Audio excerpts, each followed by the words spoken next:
The day my family chose my sister's lies over my truth started like any other Thursday. I stood in my childhood home's living room, surrounded by faces I'd known all my life, watching them transform from familiar to foreign in the span of minutes. $20,000, Lana. How could you? My mother's voice cracked as she clutched a stack of papers Sawyer had handed her moments before. Your own parents' retirement fund? I'm Lana. And until that moment, I thought I knew exactly who I was in my family. The responsible one, the daughter who'd never caused a moment's worry. Now I stood accused of theft, watching my carefully built world crumble. Mom, Dad, please. Those documents are fake. I would never... My voice caught as Sawyer stepped between us, her designer heels clicking against the hardwood floors. I found the transfers myself, Sawyer interrupted, her voice dripping with rehearsed concern. All traced back to Lana's account. I didn't want to believe it either, but... She placed a manicured hand on Mom's shoulder, the perfect picture of a concerned daughter. Dad paced near the fireplace, his face red with anger. We trusted you with access to help manage our accounts when your mother got sick last year. Was that your plan all along? No! I stepped forward, reaching for the papers. Let me see those documents. Something's wrong here. Sawyer's lying. Sawyer pulled them away. I've already shown you the proof. Stop trying to deflect. Robert, Mom turned to Dad, tears streaming down her face. What do we do? I watched my father's expression harden, the same expression he'd worn when he caught neighborhood kids vandalizing his car years ago. But this time, it was directed at me. Pack your things, Lana. You're no longer welcome in this house. Dad, please, don't. He held up his hand. The evidence is clear. You stole from us, betrayed our trust. I won't have a thief under my roof. I didn't do this. I spun toward my sister. Sawyer, tell them the truth. Whatever game you're playing, it's gone too far. Sawyer's eyes met mine, cold and triumphant. For a split second, her mask slipped, and I saw something I'd never noticed before, a calculated hatred that made my blood run cold. Security cameras, I blurted out. Check the bank's security footage. I haven't been to that branch in months. The transfers were done online, Sawyer countered smoothly. From your IP address.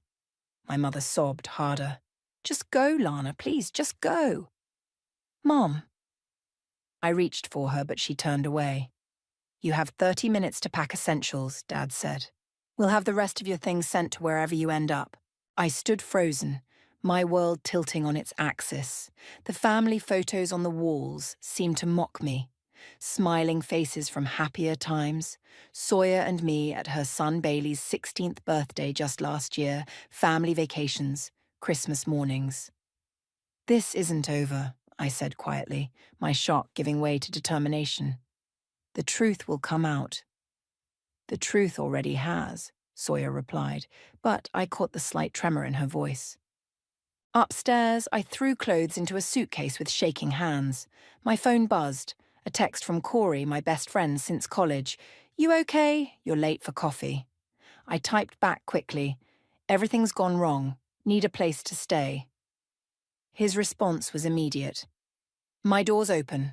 Always. Back downstairs, my parents wouldn't look at me.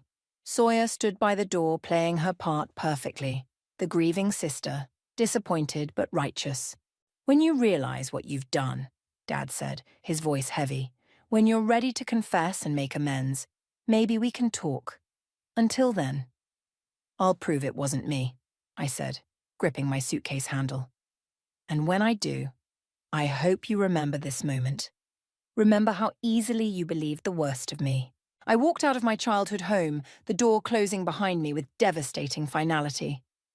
In my car, I allowed myself exactly 1 minute to break down, hands gripping the steering wheel as tears blurred my vision. Then I wiped my eyes, started the engine, and pulled out my phone to call Duncan, our family's longtime lawyer and friend. If Sawyer wanted to play this game, fine, but she'd forgotten something crucial about her little sister. I'd always been better at strategy than she was. Duncan, it's Lana. I need your help. I pulled onto the street, watching my parents' house disappear in the rearview mirror. Sawyer's set me up, and I'm going to need everything you can find on financial fraud and digital forensics. The line was quiet for a moment before Duncan spoke. Come to my office. We'll figure this out. I ended the call, my hands steady now. Sawyer might have won this battle, but she'd just started a war she wasn't prepared to fight. And I intended to win. Corey's apartment became my war room.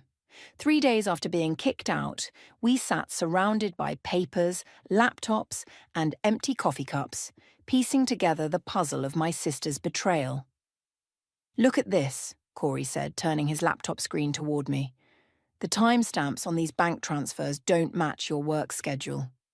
You were literally teaching a yoga class when this one happened.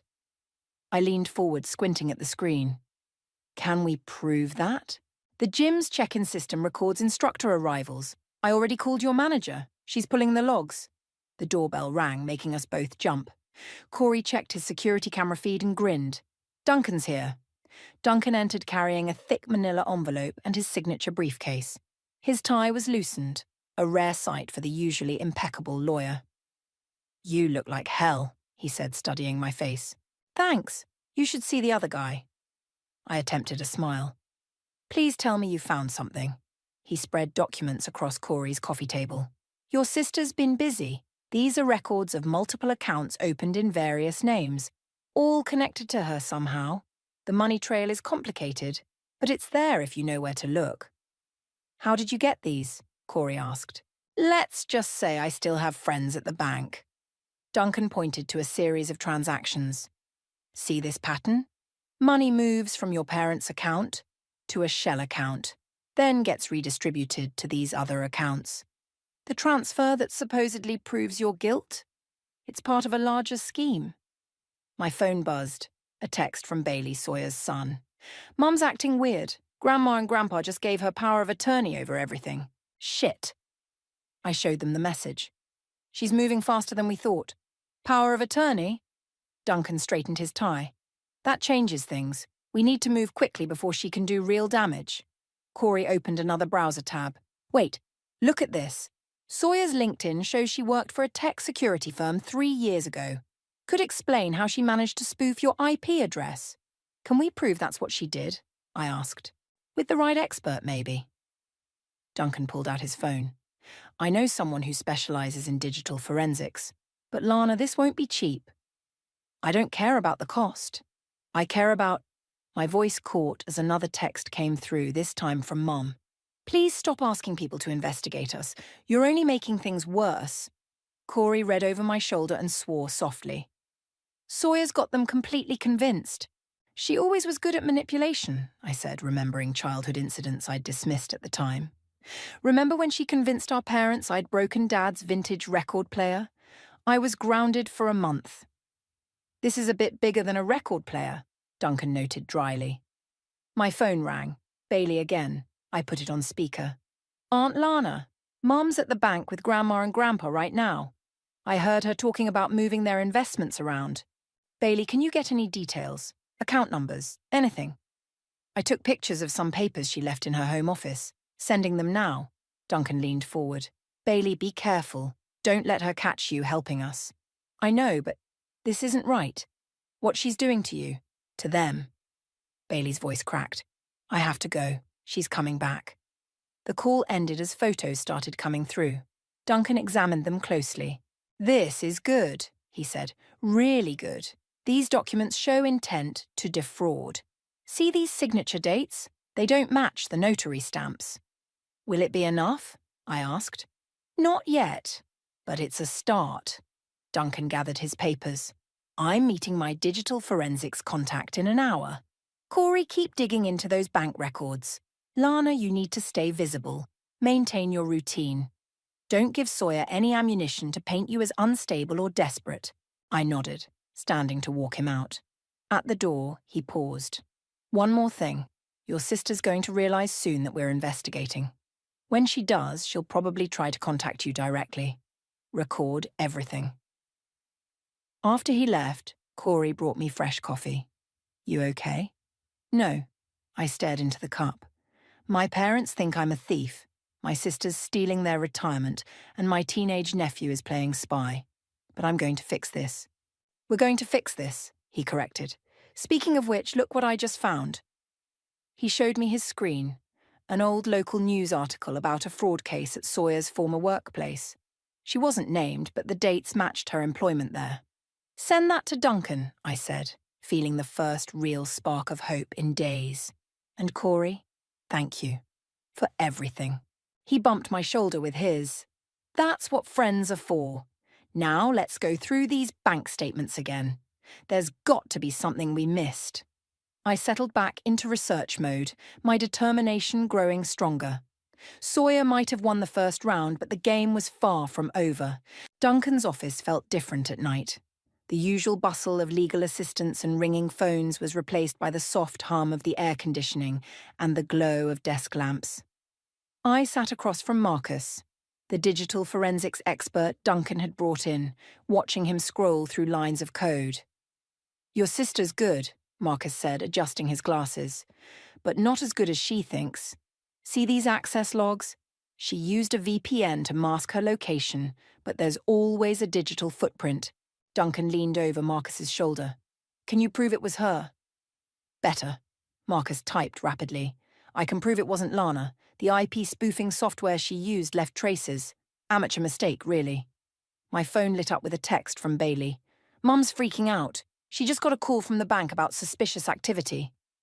Looks like someone's feeling the heat, Duncan said, reading the message. Marcus, how fast can you get us a preliminary report? Give me till morning. But you'll want to see this now. He pulled up a series of emails. These were recovered from a cloud backup. Correspondence between your sister and someone at her old tech firm discussing how to redirect electronic transfers. The office door opened and Corey rushed in, waving a folder. You need to see this. Remember that fraud case we found? I dug deeper. Sawyer wasn't just working there, she was under investigation. Why wasn't she charged? I asked. Lack of evidence, but look at the investigating officer's notes. He spread papers across Duncan's desk. The method matches what she's doing now. My phone buzzed again. Mom's number. My hand shook as I answered. Lana? Her voice sounded uncertain, different from the anger of days ago. I got an alert from the bank, something about unauthorized access to our accounts. Mom, please listen to me. Sawyer says you're trying to hack our accounts now. Her voice hardened. Why can't you just leave us alone? Put her on speaker, Duncan whispered. I did. Mom, I'm with our lawyer right now. We have proof that Sawyer... Lawyer? You got a lawyer? She sounded hurt. Are you planning to sue us? Mrs. Taylor, Duncan cut in smoothly. I'm trying to protect your interests. There are serious irregularities with your accounts that have nothing to do with Lana. Silence on the line. Then, I need to go. Mom, wait. But she'd already hung up. That's actually good, Duncan said. She called you, not Sawyer. She's having doubts. Marcus whistled from his computer. Found something big. Money transfers to an offshore account started 3 months ago, small amounts at first, then larger, all traced back to Sawyer's home IP address. My phone lit up again. Bailey. Grandma just called Mom. Mum's locked herself in her office. I can hear her shredding papers. Time to move, Duncan said, grabbing his coat. Marcus, email me everything you have. Corey, get those bank records to my office. Lana, you're coming with me. Where? Your parents' house. Sawyer's panicking, which means she's likely to make mistakes. We need to be there when she does. The drive was tense. Duncan reviewed our evidence on his phone while I watched the familiar streets pass by. As we turned onto my parents' street, I saw multiple cars in the driveway. That's Sawyer's car, I said, and Bailey's. Duncan parked across the street. Remember, stay calm. Let me do the talking. We walked to the door, but before we could knock, it flew open. Bailey stood there, pale and shaking. You need to come quick, he said. Mum's trying to get Grandma and Grandpa to sign something. We followed him inside. In the living room, Sawyer stood over our parents with a document, her usual composure cracking. Just sign it, she was saying. It's to protect your assets from Lana's lawyers. Step away from them, Sawyer. Duncan's voice cut through the tension. Any documents signed under duress won't hold up in court. Sawyer spun around, her face twisting when she saw me. What are you doing here? Mom, Dad, I told you she'd try something like this. Actually, Duncan held up his phone. We're here about the offshore accounts you've been funneling money into. Want to explain those? The colour drained from Sawyer's face. Dad snatched the papers from her hand, reading them with growing horror. This isn't a protection document, he said slowly. This is a transfer of all our assets to you. Dad, I can explain. Save it for the forensic accountants, Duncan interrupted. They'll be very interested in your creative banking practices. Mum looked between us, tears in her eyes. Sawyer, what have you done? I stepped forward, placing the evidence folder on the coffee table. Everything you need to know is in here. Bank records, email trails, all of it. Sawyer's mask finally cracked completely. You don't understand. I had debts. Get out! Dad's voice was quiet but firm. Now. As Sawyer fled upstairs, Mum reached for my hand. Lana, I'm so... Not yet, I said gently. First, we need to protect what's left of your retirement. Then we can talk about everything else. The sound of Sawyer's footsteps on the stairs echoed through the house as the real work of rebuilding began. The next morning found us all gathered in Duncan's conference room. Mum and Dad sat close together, looking exhausted, while Bailey slumped in a chair near the window. Corey worked quietly on his laptop, organising the growing mountain of evidence against Sawyer. The good news, Duncan said, spreading documents across the table, is that we've frozen the accounts before more damage could be done. The bad news is the extent of what we've uncovered. How bad? Dad's voice was hoarse. Duncan pointed to a spreadsheet. Over the past year, Sawyer diverted approximately $200,000 to various accounts. We've traced most of it, but some funds are still unaccounted for. Mum's hand flew to her mouth. Our retirement. We'll recover what we can, Duncan assured her. The offshore accounts have been flagged and... The door burst open. Sawyer stormed in, her designer outfit wrinkled, her eyes wild. You had no right to freeze those accounts. Those weren't your accounts to empty, I shot back, standing. Security's on their way, Corey murmured, reaching for his phone. Bailey, Sawyer turned to her son. Let's go, now. Bailey didn't move. No, Mom. I'm staying. You ungrateful little... She stepped toward him, but Dad moved between them. That's enough, Sawyer. Sit down or leave. Those are your options. She laughed, a harsh sound. Options? Like the options you gave Lana when I convinced you she was stealing? You were so quick to believe the worst about her. Why not me? Because we have proof, Duncan said calmly, holding up a USB drive.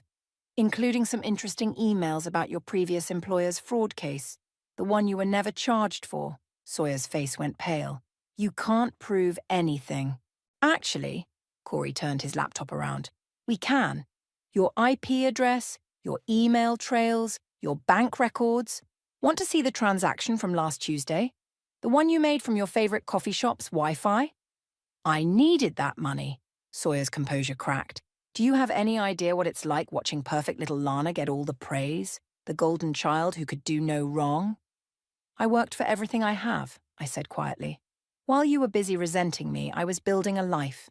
A life, she sneered. Teaching yoga and living in a tiny apartment. I have appearances to maintain. Appearances? Mum's voice shook. You stole our retirement for appearances? Security arrived at the door. Duncan nodded to them. Ms. Taylor needs to leave. This isn't over, Sawyer spat as the guards approached. Actually, it is. Duncan held up another document. The police have been notified. They'll want to speak with you about the fraud charges. As security escorted her out, Bailey broke down. I moved to sit beside him, putting an arm around his shoulders. I'm so sorry, he sobbed. I should have said something sooner. The shopping sprees, the new car, the cash withdrawals, I knew something was wrong. You did say something, I reminded him gently. When it mattered most. Corey cleared his throat. There's something else you should see. He pulled up a series of photos on his laptop. These were taken last month at various casinos. Sawyer's been gambling heavily. Mom started crying softly. Dad took her hand, his face ashen. How did we not see this? Because she didn't want you to, Duncan said. She crafted her deception carefully, played on your trust, and manipulated your emotions. And we fell for it completely. Dad turned to me. Lana, what we did to you. Later, I said firmly. Right now, we need to focus on damage control. Duncan nodded. I've contacted the FBI's Financial Crimes Unit. Given the interstate nature of the fraud and the offshore accounts, they're taking over the investigation. What about Bailey's college fund? Mom asked suddenly. Bailey laughed bitterly. Gone. Mom emptied it last week. Said she was diversifying my investments. We'll figure something out, I promised him. First things first, Duncan interrupted, pulling out more papers. We need to file these reports, revoke all powers of attorney, and set up new accounts with proper security measures. As we worked through the paperwork, my phone buzzed with a text from an unknown number. You think you've won? This is just the beginning. S. I showed it to Duncan, who immediately began typing on his phone, adding it to the evidence file. Keep any messages she sends. What happens now? Bailey asked, his voice small. Now, I said, we rebuild. Together. Dad looked up from the papers he was signing. As a family. The real one. Not the illusion your mother created. Outside Duncan's office windows, the city continued its normal rhythm, unaware of the drama unfolding inside. But in that conference room, surrounded by the wreckage of Sawyer's deception, we were taking the first steps toward healing. The truth had come out, as I'd promised it would. The cost was higher than any of us had imagined, but at least now we could face it honestly, together. 2 weeks after the confrontation in Duncan's office, I sat with Bailey in a small cafe, watching him push his untouched sandwich around his plate. The FBI investigation was in full swing, and Sawyer had disappeared after making bail. She called again last night, Bailey said, not looking up. Kept saying she could explain everything if I'd just meet her. You know you can't, I reminded him gently. The restraining order, I know. He finally met my eyes. But she's still my mum, even after everything. The bell above the cafe door chimed. Corey rushed in, laptop under his arm. Sorry I'm late, but you need to see this. He opened his computer, pulling up an email. Sawyer's been busy. Look at these ticket confirmations. She's trying to leave the country, I realized, scanning the documents. Brazil?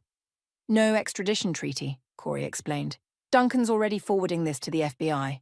Bailey's phone buzzed. His face went pale as he read the message. She wants me to bring her passport, says it's in her bedroom safe. Let me see. I read the text. Baby, please help Mommy. Just this one thing. I'll make everything right. We should tell the FBI, Corey said. Wait. I looked at Bailey. This might be our chance to recover more of the stolen money. She must have documents in that safe. You want to use my son as bait? Mum's voice made us all jump. She stood by our table looking worried. I followed Bailey when I saw him leave the house. Not as bait, I assured her, but if we coordinate with the FBI. My phone rang. Duncan. I put it on speaker.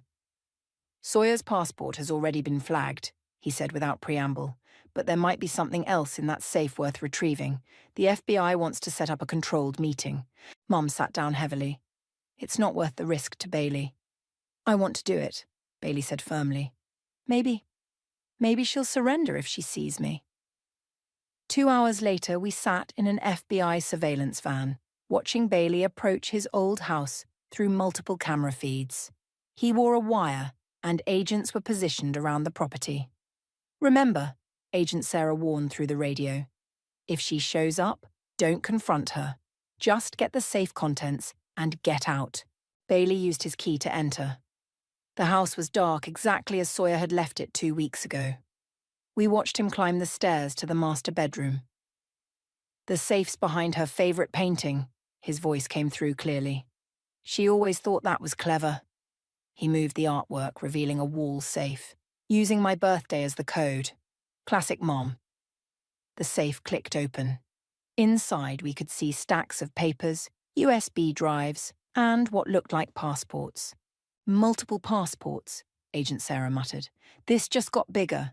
Suddenly, a car's headlights swept across the house's front windows. Bailey, get out now, I said into the radio. Someone's here. Wait, he whispered. There's something else. Bank statements from the Cayman Islands. The sound of a door opening downstairs made us all freeze. Bailey, Sawyer's voice called out. Baby, are you here? Move in, Agent Sarah ordered her team. Now! We watched as Bailey grabbed everything from the safe, shoving it into his backpack. Footsteps on the stairs. I'm in my old room, Mom, he called out, his voice steady despite his shaking hands. Just getting some clothes. He slipped out onto the bedroom balcony just as Sawyer reached the top of the stairs. FBI agents converged from all directions. FBI, don't move! Sawyer's scream of rage echoed through our headsets. Bailey, you helped them trap me? No, Mom. His voice was thick with tears as he climbed down to waiting agents. You trapped yourself. Back at the FBI office, Bailey sat with his head in his hands while agents went through the safe's contents. 6 fake passports, Agent Sarah reported. Offshore account details, evidence of at least 3 other fraud schemes. Your sister's been busy for years. Mom hugged Bailey close. You were so brave. But she'll go to prison now, he said quietly. Because of me. No, I corrected him. Because of her choices. You just helped expose the truth. Corey, who'd been examining the USB drives, called us over. Look at this. She kept records of everything. It's like she was proud of her schemes. Pride comes before the fall, Mom said softly. My phone buzzed with a text from Duncan. Sawyer's asking to make a deal. Says she'll return what's left of the money for a lighter sentence. Too late for deals, Agent Sarah said, reading over my shoulder. We've got her dead to rights on multiple federal charges. Bailey stood up suddenly. I need some air. I followed him outside. We stood in the cool night air, watching police cars come and go. You know what's weird? He said finally. I feel relieved, like I can finally stop pretending everything's okay. I put my arm around him. That's because the truth, even when it hurts, is better than living a lie. He nodded, leaning into me. What happens now? Now, I said. We heal, and we do it together. Bailey's graduation was 3 days away, and the tension in our family was reaching a breaking point. We sat in the living room of my parents' house, surrounded by college acceptance letters and legal documents. She's requesting to attend the graduation, Dad said, holding up a letter from Sawyer's lawyer. Says it's her right as a mother. Absolutely not, Mom snapped. The restraining order can be temporarily lifted for special events, Duncan interjected, adjusting his reading glasses. It's up to Bailey. All eyes turned to Bailey, who sat cross-legged on the floor, fiddling with his graduation cap tassel. I want her there. Honey, after everything she's done, Mom started. She's still my mum, Bailey interrupted, and I want to show her exactly what she's losing. The doorbell rang. Corey entered with his laptop, looking excited. The forensic accountants found something, more accounts hidden deeper than the others. Duncan leaned forward. How much? Another 150,000. They're working on recovery now. My phone buzzed. A text from an unknown number. Tell Bailey I'm coming to his graduation. Nothing can stop me from seeing my son. I showed it to Duncan, who immediately started typing on his phone. Forwarding to the FBI. They'll want to monitor the ceremony. We can't let her ruin this, I said, watching Bailey's face fall. This is his day. She won't, Dad said firmly. We'll have security, the FBI, everything we need. Actually, Bailey stood up, his voice stronger than I'd heard in weeks. I have an idea. Let her come. Bailey, Mum protested. No, listen, she wants to see me graduate, fine. But I'm giving the student's speech, remember, and I know exactly what I want to say. The room fell silent. Bailey had been chosen as class speaker months ago before everything fell apart. Are you sure? I asked quietly. He nodded. I'm done hiding her secrets, done pretending everything's okay. It could get messy, Duncan warned. My whole life has been messy, Bailey replied. At least this time it's on my terms. The next few days were a blur of preparation. Security plans were made, the FBI coordinated with local police, and Bailey spent hours in his room working on his speech. The morning of graduation, we gathered at the high school auditorium. I helped Bailey straighten his honor cords while scanning the growing crowd. "She's here," Corey murmured, nodding toward the back. "Third row from the right." Sawyer sat alone, wearing oversized sunglasses and a designer dress that couldn't hide how thin she'd become. FBI agents positioned themselves strategically around her. "You ready?" I asked Bailey.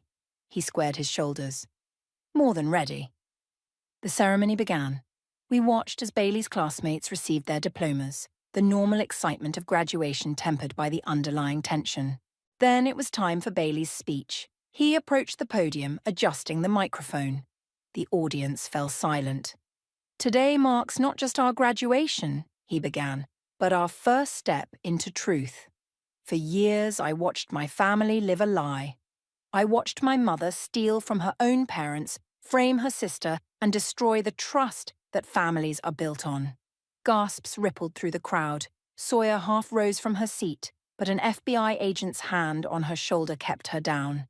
"But here's what I learned," Bailey continued, his voice growing stronger.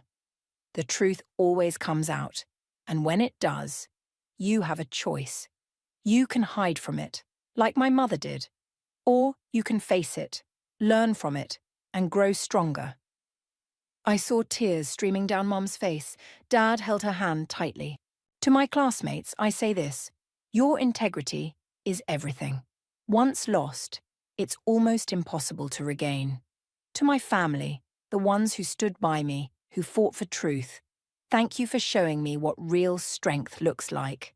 Sawyer stood up fully now, her sunglasses off, mascara running down her face. "Bailey, please." "And to my mother," he said, looking directly at her, "I forgive you, not for your sake, but for mine, because holding on to anger only hurts ourselves." The auditorium erupted in applause. Sawyer fled down the aisle, FBI agents following discreetly. Bailey returned to his seat, shoulders straight, head high. After the ceremony, we gathered in the parking lot. Bailey clutched his diploma, surrounded by family and friends. "That was incredibly brave," I told him. "It felt right," he said. "Like I could finally breathe." Duncan approached, phone in hand. "Sawyer's been taken into custody. She violated the restraining order by approaching the stage." "Good," Dad said firmly. "Maybe now we can all move forward." Bailey looked at his diploma, then at all of us. "You know what? For the first time, I actually believe we can." We headed to our cars, ready to celebrate properly. The truth had been spoken, not in whispers or legal documents, but out loud, in front of everyone. And somehow, that made all the difference. The courthouse hallway felt impossibly long as we waited for Sawyer's sentencing hearing to begin. 3 months had passed since Bailey's graduation, and the full scope of her crimes had finally come to light. "You don't have to do this," I told Bailey, watching him adjust his tie for the 10th time. "No one would blame you for staying home." "I need to see it through," he replied, his voice steady. "Besides, I'm not the only one making a victim impact statement." Mum and Dad sat nearby, reviewing their prepared statements. Corey worked on his laptop, organizing the final financial records that had sealed Sawyer's fate. The courtroom doors opened. Duncan emerged, his expression grim. "They're ready for us." Inside, Sawyer sat at the defendant's table in an orange jumpsuit, a far cry from her designer outfits. She turned as we entered, her eyes locking onto Bailey. "Baby, please," she started. "No contact with the victims," the bailiff warned. We took our seats. The judge entered and the proceedings began. The prosecutor laid out the final tally. Over $500,000 stolen, multiple instances of fraud, identity theft, and money laundering. "The defendant has agreed to plead guilty to all charges," the prosecutor announced. "Before sentencing, we'll hear victim impact statements." Dad went first, his voice shaking with emotion. "You didn't just steal our money, Sawyer. You stole our trust, our family's peace. You tried to destroy your sister's reputation for your own gain." Mom could barely get through her statement. I keep asking myself what I did wrong as a mother. How did I raise someone capable of such calculated cruelty? Then it was my turn. I stood, facing my sister directly. I spent weeks trying to write this statement, I began, trying to find the right words to describe what you did to us. But there aren't any. You didn't just commit fraud, Sawyer. You weaponized love. You turned our parents against me because you were jealous. You used your own son as a pawn in your schemes. Sawyer's face crumpled, but I continued. The worst part isn't the money. It's knowing that every childhood memory, every family moment is now tainted by the question, were you planning this even then? Finally, Bailey approached the podium. The room fell silent. Mom, he said simply, and Sawyer's head snapped up. I used to think you were the strongest person I knew. Now I realize that real strength isn't about maintaining appearances or manipulating others. It's about facing consequences. Something you never taught me. But thankfully, Aunt Lana did. Sawyer tried to stand, but her lawyer pulled her back down. I'm going to college in the fall, Bailey continued. The money you stole from my college fund? Aunt Lana and my grandparents are helping me replace it. Because that's what real family does. They build each other up instead of tearing each other down. The judge cleared his throat. Would the defendant like to make a statement before sentencing? Sawyer stood shakily. I never meant for it to go this far. The gambling debts just kept growing, and I couldn't stop. Lana always had everything so together, and I wanted that. I wanted to be the successful one for once. By destroying her? Dad interrupted. Order, the judge warned. I'm sorry, Sawyer whispered. Bailey, baby, I'm so sorry. The judge adjusted his glasses. Mrs. Taylor, you've pled guilty to multiple federal charges. You systematically defrauded your own parents, attempted to frame your sister, and involved your minor son in your criminal activities. The court sentences you to 8 years in federal prison, with the possibility of parole after 5 years. You will also be required to make full restitution to your victims. The gavel struck. Sawyer collapsed into her chair as bailiffs approached to lead her away. Wait, she called out desperately. Bailey, please, will you visit me? Bailey stood, shoulders straight like at graduation. Maybe someday, Mom, when you're ready to tell the whole truth. Outside the courthouse, reporters waited with cameras. Duncan helped us navigate through them to our cars. It's really over, Mum said, sounding dazed. The criminal part is, Duncan corrected. We still have work to do recovering the remaining funds. Bailey checked his phone. My dorm assignment came through. I start moving in next week. We'll help you, I promised. All of us. Dad put his arm around Bailey's shoulders. Your mom made her choices. Now you get to make yours. Speaking of choices, Corey called from his car, who's up for lunch? I think we all need something normal right now. As we headed to our favourite restaurant, I watched Bailey in the rearview mirror. He was smiling, really smiling for the first time in months. The truth had finally been spoken, justice had been served, and while our family would never be the same, maybe that wasn't entirely a bad thing. Sometimes it takes breaking apart to rebuild something stronger.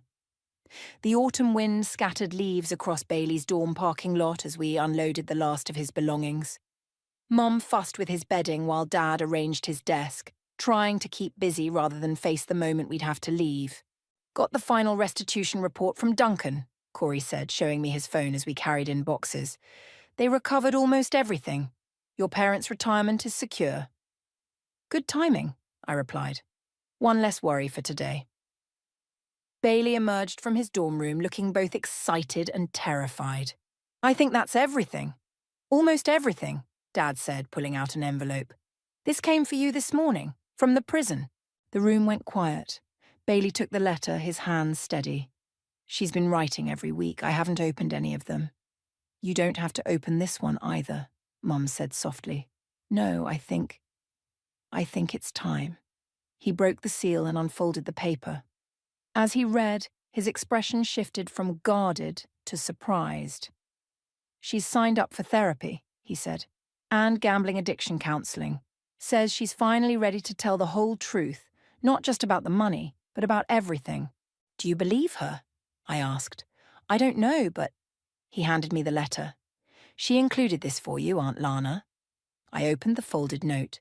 Lana, I've spent every day here thinking about what I did to you. The truth is, I was never jealous of your money or success. I was jealous of your integrity, your strength, the way our parents looked at you with pride instead of worry. I know sorry isn't enough, but it's all I have right now. Sawyer.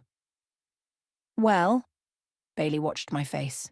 It's a start, I said, folding the note. A small one.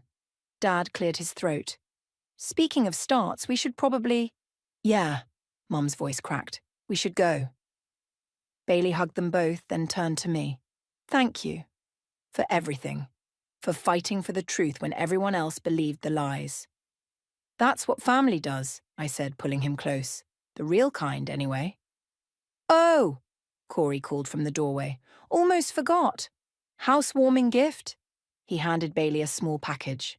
Inside was a framed photo from his graduation day, not the ceremony, but after. Bailey stood surrounded by all of us laughing at something off camera. His first moment of real freedom from Sawyer's web of lies. Put it somewhere you can see it, Corey said. Remember, you've got people in your corner. As we walked back to our cars, Bailey's roommate arrived with his family. The two boys immediately started talking about video games and class schedules, the normal excitement of college life taking over. He's going to be okay, Mom said, watching them. Better than okay. Because he chose to be, I replied. Just like we all did. Dad pulled out his phone. Duncan says the last offshore account has been frozen. Everything's accounted for now. Not everything, Mom said quietly. We can never get back the time we lost, the trust we broke when we believed Sawyer over you, Lana. No, I agreed, but we can build something new, something stronger. Speaking of building, Corey interrupted, we're going to be late for the house inspection. House inspection? Dad asked. I'm buying a place, I explained. Just a small house, but it has a guest room. For when Bailey needs a break from dorm life. Mom smiled, really smiled, for the first time in what felt like forever. You're still taking care of everyone, aren't you?